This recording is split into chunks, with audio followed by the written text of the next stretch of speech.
Salut à tous. Salut. Alors aujourd'hui, on vous propose une version 4K remasterisée avec un nouveau son, des nouvelles couleurs, un nouveau montage, des nouvelles musiques, du Magic Mirror. Alors vous inquiétez pas, on va continuer à faire les vidéos classiques avec Baptiste, mais ça nous permet d'avoir un petit peu de temps pour vous préparer des nouvelles vidéos qui bombardent. Ouais, et puis surtout que cette vidéo-là, ce Magic Mirror, il est encore d'actualité, il est super bien foutu. En version remastering, il est incroyable. Et puis ça fait 3 ans et demi qu'on l'a fait, donc il y a plein de gens qui l'ont pas vu. Exactement. Donc vous pouvez le redécouvrir si vous connaissez cet épisode, ou alors pour tous les nouveaux sur la chaîne, au moins une centaine de milliers d'abonnés, vous allez pouvoir découvrir cet épisode-là. Ouais, puis en plus, mec, c'était 3 épisodes de 20 minutes. Là, tu en fais un one-shot de 17, 18 minutes, 20 minutes. Je pense que ça va être dense et qu'il va y avoir des belles choses à voir. Nous, on kiffe, on espère que vous allez kiffer. C'est parti. Avant de commencer la structure du bois, le cadre, il faut qu'on démonte l'écran. Parce que justement, on veut faire un cadre. Donc pour faire un cadre, il faut retirer le cadre. Logique. Oui. Allez, on commence par démonter le cadre de l'écran afin de ne garder que l'essentiel, et c'est-à-dire la dalle de l'écran. C'était un écran qui était cassé. C'est le premier écran que j'ai acheté avec mes économies. Oui. Il reste à Baptiste de récupérer les cotes exactes de la dalle de l'écran désossée afin que nous sachions quelle mesure appliquer au cadre de chaîne qui viendra se coller dessus. Let's go découpe!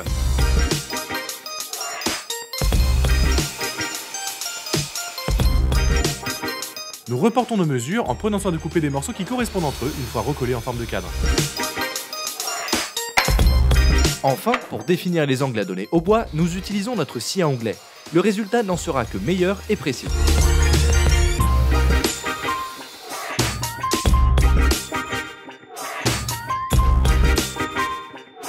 Bien joué, c'était un beau moment. Merci. En tout cas, on a réussi à faire ce cadre. On a dû réajuster un petit peu les lames parce que souvent c'est le souci sur les scies à onglet. Enfin, les scies à onglet à destination des particuliers comme la Ryobi qui est juste là. Parfois, ça manque un poil de précision. Donc, on a usé d'une petite technique. Oui, on a tout simplement imprimé un rapporteur. Elle a un laser qui était plutôt bien calibré par rapport à la lame. Donc, quand on a mis le laser à 0, on est allé jusqu'à 45. On s'est arrêté là, on a bloqué et ça marche. Voilà, donc on va pouvoir faire ce cadre avec un minimum de pâte à bois. Et ensuite, deuxième réflexion de notre part, on s'est rendu compte qu'on avait à peu près la même largeur de lamelle dans le lamellé quand on l'a découpé. Donc, même si on a deux lamellés côte à côte, ils correspondent quand même dans les angles. Je sais pas si vous avez pigé le truc. C'était laborieux, mais moi j'ai compris parce que c'est très visuel. Là, c'est joli. Là, c'est joli, là, c'est joli, et là, c'est joli, voilà. C'est-à-dire que les différences de ton correspondent. Ok, donc avec Baptiste, ce qu'on veut, c'est vraiment intégrer le verre, le miroir sans teint, à l'intérieur de la planche. Donc ce qu'on va faire, c'est qu'on va faire une rainure. On va essayer de creuser sur la moitié du chêne, et ça va nous permettre ensuite de bien clipser la plaque de miroir, et ensuite mettre l'écran par-dessus. Bref, vous l'aurez compris, nous coupons notre cadre dans le sens de son épaisseur pour qu'il accueille proprement la dalle sans teint.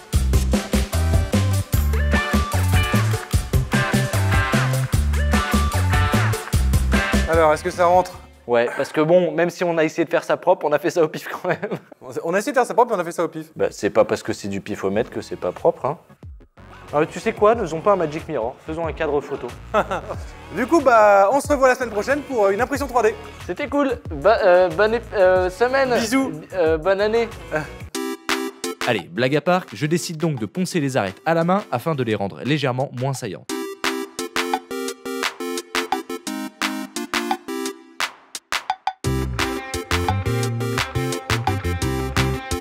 Afin d'effectuer une pression régulière au collage, nous utilisons notre petite sangle à coin habituelle qui marche toujours aussi bien. Et une fois que tout ça attend patiemment son séchage, on en profite pour récupérer nos cotes et passer à la découpe de l'acrylique transparent. Évidemment, portez toujours les équipements de sécurité.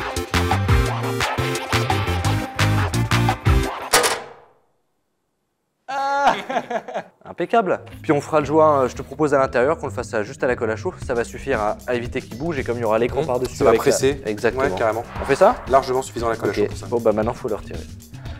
Yes. Alors est-ce que vous êtes prêts pour la SMR de l'enfer?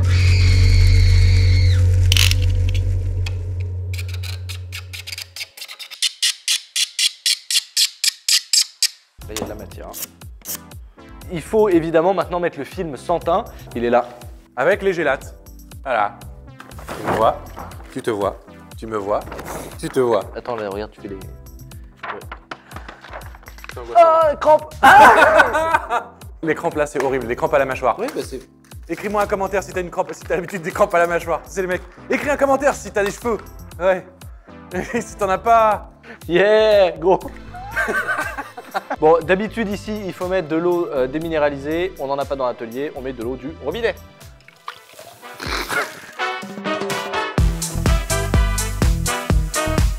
Pour une bonne pose de n'importe quel type de film sur une surface sensible comme celle-là, pas de secret. De l'eau, avec un petit peu de savon si vous voulez, et de l'eau.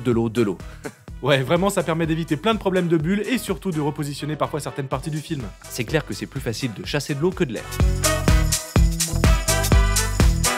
Ok, c'est bon, le film sans teint, il est posé. Il y a encore quelques petits défauts, mais ça coûte clairement beaucoup moins cher qu'un vrai verre sans teint. Bon, de toute façon, plus ça va reposer, plus l'eau va s'évaporer, donc plus ça va tendre et les défauts vont commencer à disparaître. En attendant, Normalement, le cadre, il est sec. on passe donc à l'étape de fixation du plastique sur le cadre. Mais avant ça, il faut qu'on passe un petit coup de ponçage sur le cadre pour le finir totalement, vu que de toute façon, après, on n'y touchera plus, à part mettre une couche de vernis éventuellement. C'est vrai, il vaut mieux poncer avant que après et éviter de mettre... Voilà.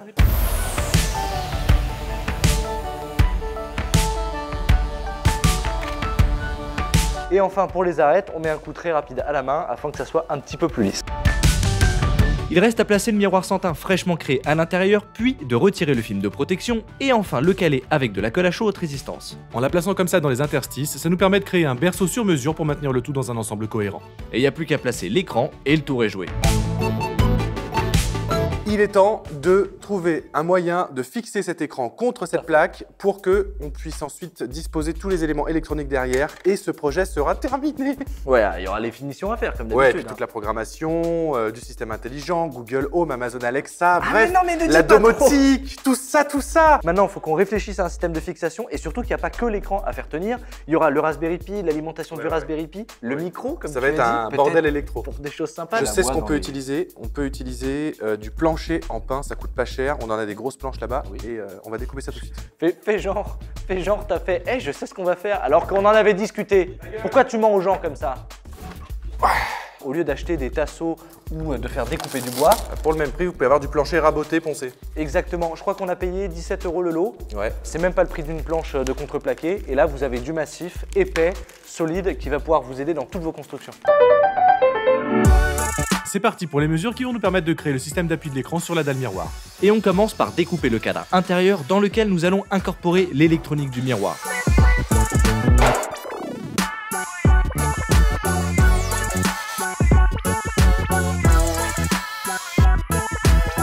Bon, maintenant tout devrait fitter comme il faut. Ouais, totalement. Alors on s'arrête pas en si bon chemin et on attaque la mise en place des petites enceintes pour le retour audio. Pour ça, on reprend des cotes afin de couper les ouïes adaptées au passage du son.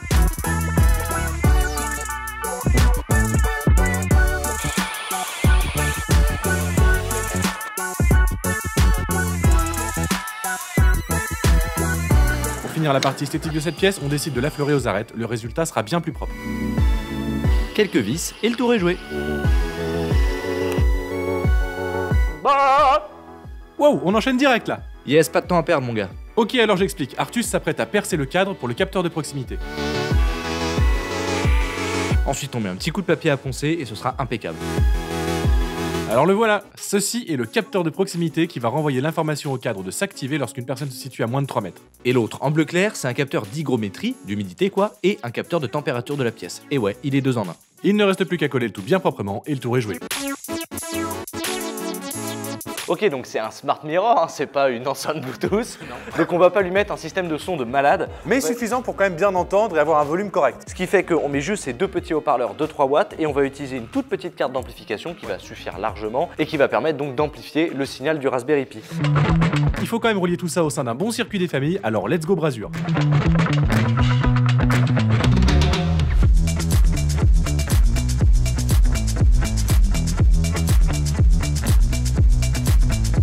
On s'est rendu compte d'une petite chose, c'est que ce système-là, on voudrait le faire passer au travers de l'épaisseur du pain qu'on a coupé précédemment. Sauf que vous vous rendez bien compte d'une chose, c'est qu'il n'est pas assez grand. On va faire une petite impression 3D qui va faire pile poil la taille de ça pour faire une allonge qui nous permettra d'aller au travers du bois. Tada! Merci. Voyons si ça rentre bien sur le knob, le bouton. Le knob. Impeccable, ça prend. Est-ce que ça rentre bien ici? Vas-y. Impeccable, et voilà. Yes! Voilà, c'est sûr, en tout cas, vu la longueur, ça passe au travers. Même pas besoin de vérifier. Oui, je pense que c'est bon. Par contre, il va falloir augmenter un petit peu le trou pour que ça prenne en compte. Bah oui, bah on va prendre ça là, 10. Eh bah, impeccable. Allez.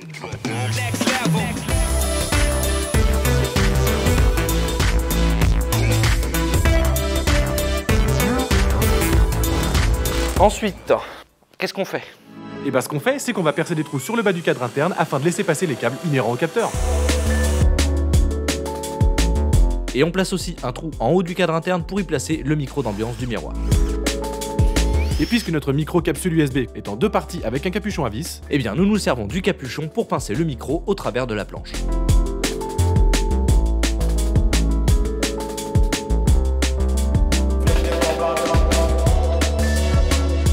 et on enchaîne par la fixation de tout le système.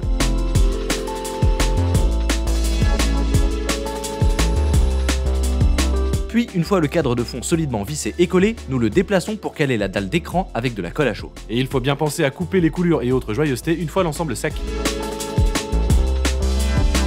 Pendant ce temps-là, moi, j'utilise la perceuse colonne pour créer 4 trous qui vont permettre de visser proprement le cadre de fond sur le cadre décoratif. Pendant ce temps, Baptiste est en train de mettre un scotch noir autour de l'écran pour éviter toutes les entrées de poussière ou éventuelles fuites de lumière.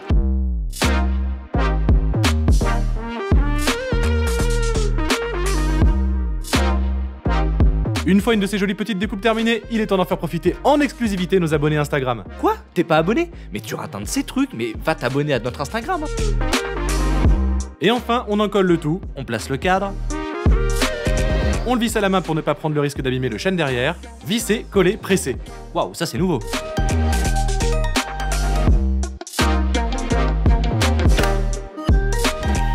Ok, ça y est, le cadre interne est maintenant complètement sec et laissez-moi vous dire que ça va pas lâcher parce que en plus des 4 vis qu'on a ajoutés à la main, on a de la colle qu'on a pressée. Oui. Bref, c'est béton. Bon, maintenant, il faut quand même faire tenir l'écran de manière beaucoup plus safe dans le cadre. Et je pense que pour ça, on va utiliser des petites cales.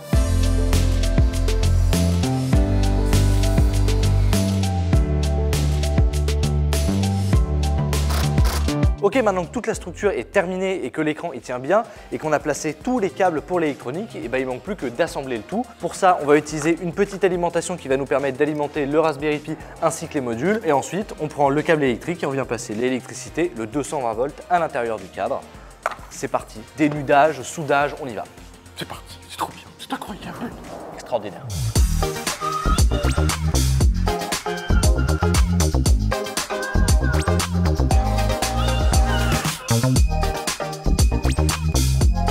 Une fois que tous les câbles sont insérés comme il faut, on utilise un système de pression avec une bande d'acier galvanisée. Regardez ça, c'est un truc de fou. Puis nous fixons l'adaptateur HDMI VGA en prenant soin de bien riller le tout pour une accroche optimale du métal au plastique via la colle à chaud.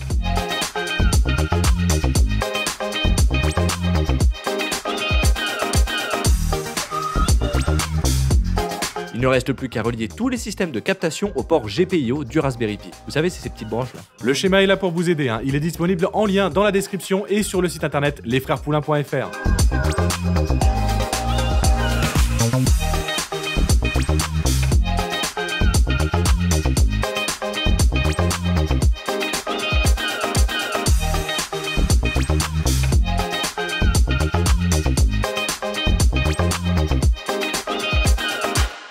Ça nous convient, hein, il faut dire. Et ça a de la gueule. Alors on n'a pas encore branché, ça pourrait partir en fumée. Ouais. Mais bon, jusqu'à présent, ça nous est On pas va dire arrivé. que c'est bon. On croise les doigts, on touche du bois. Il nous reste cette petite partie disgracieuse d'électronique, à savoir le capteur de température et d'humidité et le détecteur de mouvement. Le détecteur même de proximité parce qu'il permettra d'allumer le cadre quand on passe devant. C'est tout à fait vrai.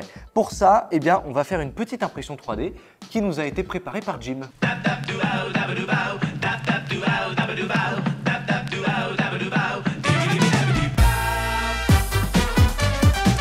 Passait bien jusqu'ici et quand on a branché avec Baptiste pour tester s'il n'y avait pas d'explosion électrique qui allait se produire, on a tout de suite entendu un bruit au niveau des haut-parleurs. C'est une communication avec une entité supérieure venant d'un autre système solaire, Marty. Et donc après quelques recherches sur internet, on a vu que ça pouvait venir d'un problème de l'HDMI et d'un problème d'instabilité de l'alimentation. Donc ce qu'on va faire, c'est qu'on va débrancher l'HDMI, on va connecter en micro USB avec un bloc dont on a confiance et on va voir s'il y a toujours le bruit. Ah, plus de problème.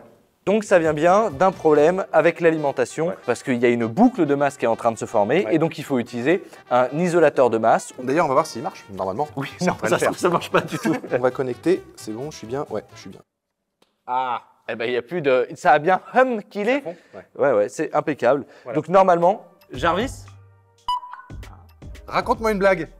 Une blague? C'est parti. Pourquoi fait-il chaud dans un bus? Parce qu'il y a un chauffeur. Non. On a construit un monstre. Allez, on remet de la colle à chaud partout. là. Tout est fixé, c'est prêt à fonctionner. Maintenant, on fait les finitions. On met un peu d'huile sur tout ça pour que ce soit bien propre. De la cire, s'il te plaît. Et vous remarquerez qu'il n'y a plus aucune bulle, il n'y a plus rien, c'est parfait, c'est tout lisse. Les bulles ont disparu Voilà. petit à petit. Et aujourd'hui, c'est vraiment pile poil aujourd'hui que toutes les bulles sont maintenant inexistantes. Pour passer au stade du cirage du cadre, nous utilisons une petite bande de ruban adhésif de peintre afin d'éviter de souiller notre beau miroir. On peut immédiatement commencer à voir le veinage du bois qui ressort tout en conservant sa teinte. C'est parfait, c'est exactement le résultat désiré.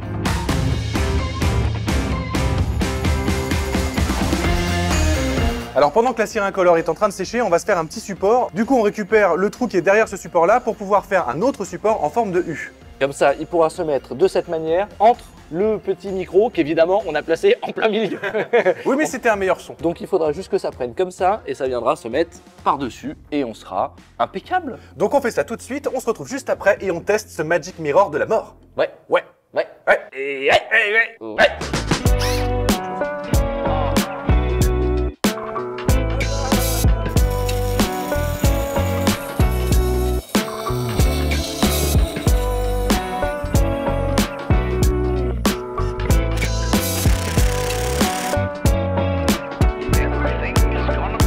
Sorti de la boîte, si j'ose dire, évidemment, un Raspberry Pi relié à un écran, il n'y a rien qui s'affiche, il n'y a rien installé, donc il est peut-être temps de programmer tout ça, et pour ça, on va là-haut. Ok, tu peux le brancher, c'est parti.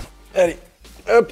Ça y est, il est allumé, mais il est en mode miroir. Et là, je vais me placer devant et en théorie, si tout fonctionne bien, ça devrait s'activer. Vous êtes prêts? 1, 2, 3. Yes! On peut voir qu'en haut à droite, j'ai la température et l'hygrométrie à l'intérieur de cet atelier et ça correspond aux capteurs qui sont juste en dessous. Après, on peut voir qu'on a les informations qui sont à l'extérieur. Juste à gauche, j'ai la date, l'heure et les prochains rendez-vous. Et en dessous, on le voit pas très bien, mais il y a aussi Spotify. Oui, on a intégré un petit module bien sympathique. Donc on lance une musique et on peut voir sur le miroir ce qu'on est en train de lire. On verra que sur la barre, ça correspond, on a le temps restant, si c'est sur play, si c'est sur pause, bref, c'est vraiment cool. On a aussi une zone d'information qui apparaît juste en bas, c'est plutôt cool aussi pour avoir les infos quand on continue à se brosser les dents. On a mis France Info, mais ça pourrait être Le Monde, Le Figaro ou Mickey Magazine, ça Oui, c'est à vous de voir. J'aime bien Mickey Magazine, moi. Et on a enfin notre petit module perso, celui qui nous fait bien kiffer, le module qui permet de voir où en sont les imprimantes 3D dans l'atelier. Le module qui est relié à Octoprint et on peut voir le temps qui reste, la température, si tout se passe bien au niveau de l'impression. D'ailleurs, on est à 99% de notre jonction P. Tout à fait. On pourrait afficher même le flux de la webcam, mais on veut garder le miroir le plus sobre possible. Et on vous garde une dernière petite fonction pour la fin. Oui, tout à fait. On peut activer les haut-parleurs. Jarvis? Quel temps fait-il aujourd'hui à Toulouse? Cette nuit, à Toulouse, on annonce 6 degrés avec un ciel partiellement couvert. Voilà, donc concrètement, c'est la fonction qui a été la plus difficile à installer, parce qu'évidemment, ça repose sur les services de Google, mais ça nous enlève plein de modules à mettre sur l'écran. C'est-à-dire que si on veut lui donner, je sais pas moi, combien de temps il faut pour aller à Bruxelles. Attends, Jarvis, combien de temps je mets pour aller de Villejuif à Paris en transport en commun? Ah oui. Si vous partez à 19h22, le trajet prendra 18 minutes. Voilà, donc clairement, ça nous évite de devoir mettre un module Maps avec la carte, etc. Tout se fait à la voix, c'est génial. Donc là, franchement, je pense qu'on a vraiment hâte de voir aussi vos conceptions, vos constructions là-dessus. Et on les partagera sur Instagram. Aussi En story. Parce que pour nous, ça a vraiment été super à construire. C'est vraiment un projet qu'on a adoré faire, qu'on pense que vous allez adorer faire, qui nous hype beaucoup. Merci à tous. Like, abo, partage, on a besoin de vous plus que jamais. N'oubliez pas d'être tous bienveillants les uns envers les autres. On vous embrasse. À la prochaine. Ciao.